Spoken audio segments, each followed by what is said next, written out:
Oh, hi. Good to see you again. It's been a while. Okay, let's solve a problem together, shall we? All right, so I'm asking about max range. You see the words max range. We know that means I'm looking for range, okay, or I'm using the range equation. It gives me range, but that means that my angle is 45 degrees. That should say 45, but it's really ugly. I'm drawing with my fingers. Give me a break. All right, here we go. So I have to solve for velocity. So I'm going to do the range equation, which looks like that. So then we have to plug it in. What are we looking for, though? We're looking for velocity. So we're going to have to do some algebra. We will move this r over because I ran out of space. Like that. And now let's do our algebra. So first we got to multiply both sides by g. Yoink, yoink, g's are gone. Now we're going to divide both sides by sine 2 theta.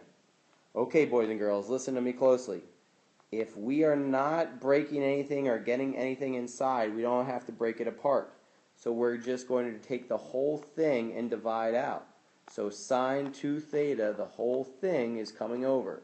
You don't need to do inverse sine if you're not solving for something inside of it. All right, so the sine theta is gone. Yoink. Yoink. And what do we have left? Only v squared. So we're going to we're going to square root both sides. Okay? And that's going to cancel out the square root and the squared. Magic! So now you have to plug everything in. So we're going to plug in square root of 9.8 times our range, which is 900. All right? Divided by sine of 2 times the angle. The angle, again, was max range, so it's 45. Whoa, it is 45 degrees. Oops. 45 degrees. So, plug and chug. Don't forget to plug it in and use degree mode, and you'll get your answer for question number 12. But now let's do 13 while we're here. Can you stay for a little while? It'll be fun. Okay. So let's do that one. We just plugged in from 12 and got our velocity to be 93.9 meters per second. So there's your v. We need to figure out how high up. Okay, so that's going to be looking for h. And we still have that it was fired at maximum range. So theta is still 45 degrees. So we're going to have to use the range equation. No, I'm just kidding. We have to use the height equation, which looks like that.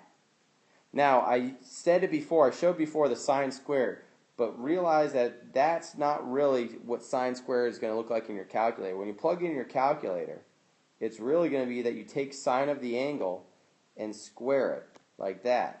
Okay? And your TI 80 whatever will show you how to do that better. So, we're just going to plug and chug. I practice doing it all in one line, and you should too. So we have 93.9 squared, sine of our angle, which is 45 degrees, close parentheses, and square it. Again, if you have a TI whatever, it'll know what to do. If you have a crappy Casio, then get a new calculator, or you can just make your parentheses out here and square it. Okay? And then we're going to say divided by 2. Divided by 9.8. Don't do times here or it'll mess everything up. It needs to have 9.8 on bottom, so we keep dividing it. But plug and chug, and your answers are done. And now you're happy because you know all you need to know for range equations. You are welcome.